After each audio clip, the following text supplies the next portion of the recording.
For today's video nga mga idol, ngayon nga idol pala ay nagpatililig tayo ng hollow blocks dahil hindi pa tayo nakapasok, no? Kasi maulan pa. Maulan lang pa sa amin dito. So ngayon magawa muna tayo ng yan. May mahawa na yan ang asing tara ko mamaya. So ipon-ipon muna ang hollow blocks na pinadeliver ko. Yan, ilang piraso nga lang pala po yan.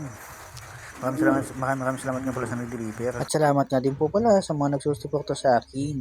At big shoutout nga pala sa kanila. At itong hollow blocks nga pala ito ay kakunti lang at sintada ko lang ito sa gilid na yan. May mahawa na yan.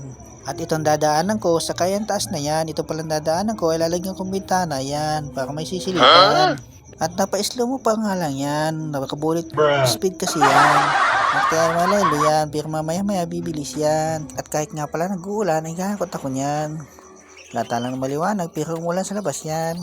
Paambon lang, mamaya lalakas, bibiglang hihina.